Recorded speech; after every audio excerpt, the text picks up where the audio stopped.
अब दोस्तों आप ही मुझे बताएं, जो भीड़ आगजनी करे अपने ही स्टेट के खिलाफ किसी निफेरियस एजेंडे को लेकर, जो वजह बने कम्युनल राइटिंग की, जो वेपन स्नैच करे पुलिस फोर्सेस की जो कि उनकी ही प्रोटेक्शन के लिए थी, जो लूटपाट करे, कम्युनल हार्मनी डिस्टर्ब करे, जो नफरत का कारण बने और बीज बोए, तो उस पर स्टेट का क्या एक्शन होना चाहिए। 1931 में ब्रिटिशर्स जम्मू एंड कश्मीर की कम्युनल हार्मनी को डिस्टर्ब करने के लिए एक नॉन स्टेट एजेंट जिसका नाम होता है अब्दुल कादिर, यानी एक ऐसा इंसान जो कि जम्मू एंड कश्मीर का था ही नहीं, वो कहाँ का था ये आज तक किसी को पता ही नहीं है। जब हुकूमत में थे 110 किलिंग हुई, उस वक्त क्यों नहीं आंसू बहाए? ये किन शहीदों की बात कर रहे हैं? अब तशरीफ रखिए आप। किन शहीदों की? अच्छा रियाज साहब, रियाज अब रशिया जम्मू एंड कश्मीर के नज़दीक ना पहुंच जाए, इसके लिए वो जम्मू एंड कश्मीर के ऊपर कुछ कंट्रोल चाहते थे जो कि यहाँ पे महाराजाज के रूल के रहते। इस घटना के बाद दोस्तों ये कश्मीर सेंट्रिक पॉलिटिशियंस और पाकिस्तान आज तक इस दिन को मार्टर्स डे के रूप में मनाते हैं। हालात इस दिन इतने बिगड़ते हैं दोस्तों कि कई कश्मीरी पंडितों की दुकानें लूट दी जाती हैं। नमस्कार दोस्तों आज Jammu and Kashmir assembly session का तीसरा दिन था। आज के दिन स्पीच के दौरान पीपल्स डेमोक्रेटिक पार्टी के लीडर वाहिद पर्रा ने 13 जुलाई और 5 दिसंबर की पब्लिक हॉलीडेज को रिस्टोर करने की बात उठाई। तक आप 13 जुलाई के मुसलमान जो शहीद हुए जम्मू कश्मीर में, आप उनकी एजाज में सरकारी छुट्टी को बहाल नहीं करेंगे। बीजेपी कोई इंसाफ नहीं कर सकती है, चाहे वो शेख साहब का दिन हो या 13 जुलाई यौम शुहदा जिसे कहते हैं। वो कुर्बानियाँ जमहूरियत के लिए थी, वो कुर्बानियाँ हिंदुस्तान के लिए थी, और वो कुर्बानियों का नतीजा है कि आज आपको और हमें ये जमहूरियत ये फ्लोर में। इसके बाद रिप्लाई में leader of opposition Shri Sunil Sharma ji ने कुछ ऐसा कहा कि असेंबली में बवाल सा मच गया। सुनील शर्मा जी ने कहा कि कश्मीर के इतिहास में घटित 13 जुलाई 1931 की घटना को मार्टर्स डे नहीं बल्कि ट्रेटर्स डे के तौर पे देखना चाहिए। लीडर ऑफ द पार्टी के इस स्टेटमेंट के बाद असेंबली स्पीकर अब्दुल रहीम राठर ने सुनील शर्मा जी के स्टेटमेंट को एक्सपंज कर दिया या मान लो असेंबली के रिकॉर्ड से हटा दिया। स्पीकर के इस एक्शन के बाद भारतीय जनता पार्टी के सभी 28 के 28 MLAs ने फिर असेंबली से वॉकआउट कर दिया। यहाँ पे 13 जुलाई की बात कही, महाराजा के विरुद्ध जो विद्रोह हुआ, जिस महाराजा की स्टेट में हम बैठे हैं, जिस महाराजा की स्टेट को हम एंजॉय कर रहे हैं, यहाँ का बैंक महाराजा की देन, यहाँ का फ्लड चैनल महाराजा की देन, SPM कॉलेज महाराजा की देन, SMHS हॉस्पिटल महाराजा की देन, इतनी सारी देन देने के बाद उसके विरोध में जो खड़े हुए उनके लिए आप मुझे बताइए, आप मुझे बताइए, आप जवाब दीजिए। आप जब राजद्रोह हुआ है फोर्सेस ने अपने काम किया है। ये हमारे साथ हुकूमत में थे 2016-17 में, कितनी किलिंग्स हुई, इन्होंने उस वक्त क्यों नहीं आंसू बहाए? उमर साहब जब हुकूमत में थे 110 किलिंग हुई, उस वक्त क्यों नहीं आंसू बहाए? ये किन शहीदों की बात कर रहे हैं? अब तशरीफ रखिए आप। किन शहीदों की? अच्छा रियाज साहब, रियाज अहमद बेदार साहब बोलिए। चलिए आप बोलिए। दोस्तों 13 जुलाई 1931 को ऐसा क्या हुआ था जो आज तक की चर्चा का विषय बना हुआ है। दोस्तों आज की इस वीडियो में हम ये जानने की कोशिश करेंगे और समझेंगे कि उस दिन को मार्टर्स डे के रूप में देखना चाहिए, ब्लैक डे के रूप में देखना चाहिए, या फिर ट्रेटर्स डे के रूप में देखना चाहिए जैसे सुनील शर्मा जी ने कहा। तो फिर बिना विलंब किए आइए बढ़ते हैं आगे इस वीडियो में। दोस्तों 1845-46 AD first Anglo Sikh war में जब सिख एम्पायर को हार के बाद हैवी वॉर इंडेमनिटी पे करनी पड़ रही थी ब्रिटिशर्स को, और जिसे पे करने में वो सक्षम नहीं थे उस वक्त, तो उन्होंने जम्मू एंड कश्मीर को गुलाब सिंह को सोल्ड आउट कर दिया था। और फिर महाराजा गुलाब सिंह ने इन रिटर्न 75 लाख ब्रिटिशर्स को पे करके जम्मू एंड कश्मीर को 1846 में खरीद लिया था। इसके बाद 1947 तक आप भली भांति जानते हैं कि डोगरा राजाज ने यहाँ पर राज किया था। दूसरे प्रिंसली स्टेट्स के कंपैरिजन में Jammu and Kashmir princely state यहाँ के एबल डोगरा शासकों के अंडर बहुत फ्लोरिश करने लगी थी। अब चूंकि जम्मू एंड कश्मीर एक स्ट्रेटेजिकली इंपॉर्टेंट रियासत थी, स्पेसिफिकली स्कार्दू गिलगित बाल्टिस्तान वाला फ्रंटियर एरिया, और दूसरी तरफ ऊपर से यहाँ रशियन इन्फ्लुएंस भी बढ़ता दिख रहा था जो कि इन फ्रंटियर एरियाज़ के काफ़ी नज़दीक था। यहाँ ब्रिटिशर्स किसी भी तरह से रशिया को इंडिया के इतना समीप नहीं देखना चाहते थे।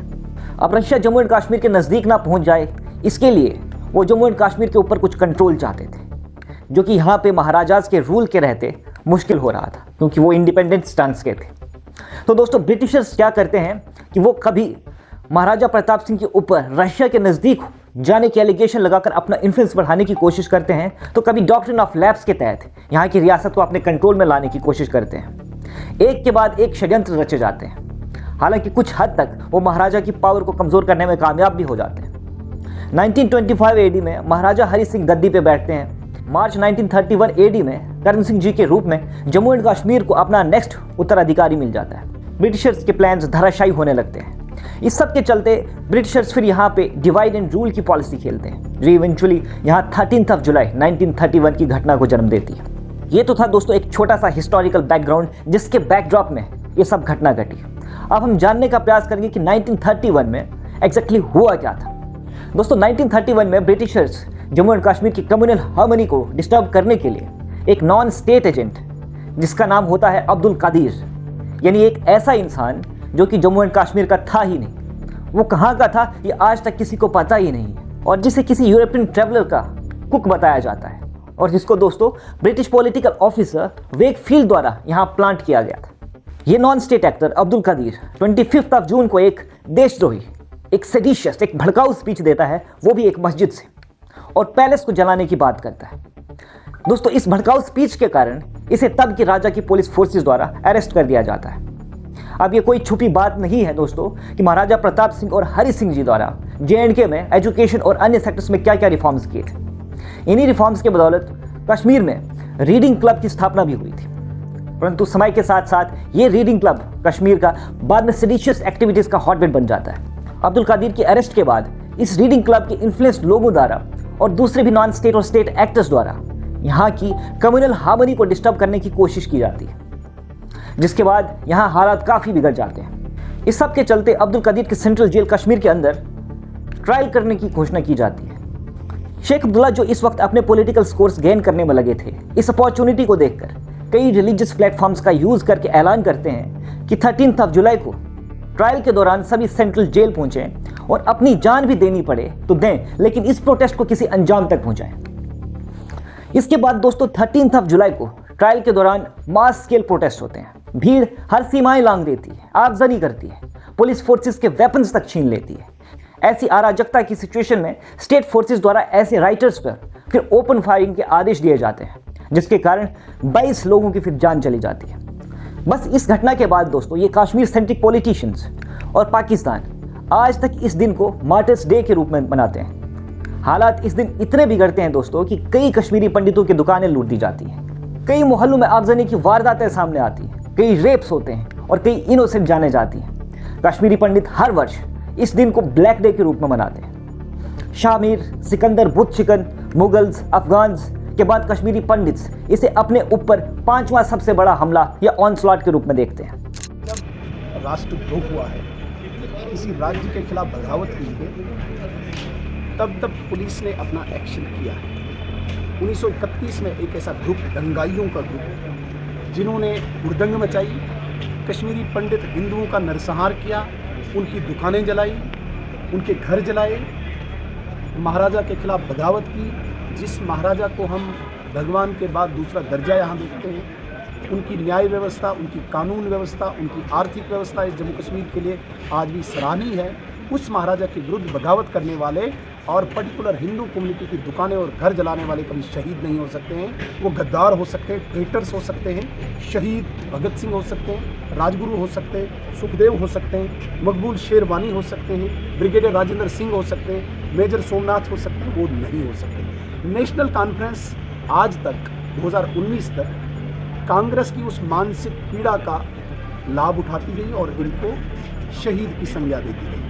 2019 में जब यहाँ पे एब्रोगेशन 370 हुआ, उसके बाद इस छुट्टी को खत्म किया गया। अब ये दोबारा करें। दोस्तों आप अगर न्यूज़ से टच में रहते हैं तो आपको पता होगा कि 2019 तक 13 जुलाई को जम्मू एंड कश्मीर में हॉलीडे हुआ करती थी और यहाँ इस दिन को ये लोग मार्टर्स डे के रूप में मनाते थे। 2019 के बाद फिर ये कल्चर मोदी गवर्नमेंट ने आर्टिकल 370 को एब्रोगेट करने के बाद ख़त्म कर दिया। अब दोस्तों आप ही मुझे बताएं, जो भीड़ आगजनी करे अपने ही स्टेट के खिलाफ किसी निफेरियस एजेंडे को लेकर, जो वजह बने कम्युनल राइटिंग की, जो वेपन स्नैच करे पुलिस फोर्सेस की जो कि उनकी ही प्रोटेक्शन के लिए थी, जो लूटपाट करे, कम्युनल हार्मनी डिस्टर्ब करे, जो नफरत का कारण बने और बीज बोए, तो उस पर स्टेट का क्या एक्शन होना चाहिए था। दोस्तों वही पुलिस एक्शन लेती है यहाँ पर नॉर्मेलिटी रिस्टोर करने के लिए, जिसमें हिंदूज़ और मुस्लिम्स इक्वल नंबर पे थे उस वक्त। ऐसा नहीं था कि एक कम्युनिटी ने दूसरी कम्युनिटी के ऊपर इंडिस्क्रिमिनेट फायरिंग की हो। अब आप ही मुझे बताएं, ऐसे दिन को किस रूप में देखना चाहिए? ये वही दिन था दोस्तों जिस दिन के बाद शेख अब्दुल्ला ने अपने कम्युनल एजेंडे को आगे बढ़ाते हुए 1932 AD में मुस्लिम कॉन्फ्रेंस का गठन किया। बाद में फिर क्विट कश्मीर की बात भी की। ये वही दिन है जिसका हवाला देकर आज भी सेपरेटिस्ट फोर्सेस घाटी में अपना डिविजिव एजेंडा चलाते हैं दोस्तों। ये वही दिन है जिसने आगे 1989 के कश्मीरी पंडित्स के एक्सोडस और मिलिटेंसी के बीज भी बोए। बड़ी दुर्भाग्य की बात है दोस्तों कि आज भी कश्मीर सेंट्रिक पॉलिटिशियंस इस दिन को मार्टर्स डे के रूप में मनाने की पैरवी करते हैं और कश्मीर और जम्मू के लोगों में दीवार खड़ी करने की कोशिश करते हैं। आज जब leader of the party Shri Sunil Sharma ji इस डे को ट्रेटर्स डे के रूप में देखने की बात करते हैं तो उनके स्टेटमेंट्स को असेंबली के रिकॉर्ड से एक्सपंज कर दिया जाता है। बड़ी दुर्भाग्य की बात है दोस्तों कि आज भी कश्मीरी पंडितों के दर्द के बारे में इन कश्मीर सेंट्रिक पॉलिटिशियंस के मुंह से दो शब्द नहीं निकलते और किसी कॉन्स्पिरेसी से जन्मी घटना को ये मार्टर्स डे के रूप में देखने की आशा रखते हैं। बट इतना हम जानते हैं कि जम्मू एंड कश्मीर अब बदल रहा है। होप आपको ये वीडियो इन्फॉर्मेटिव लगा होगा। ऐसी और वीडियो के साथ हम आपके साथ रूबरू होते रहेंगे। तब तक आप देखते रहिए। धन्यवाद। जय हिंद, जय भारत।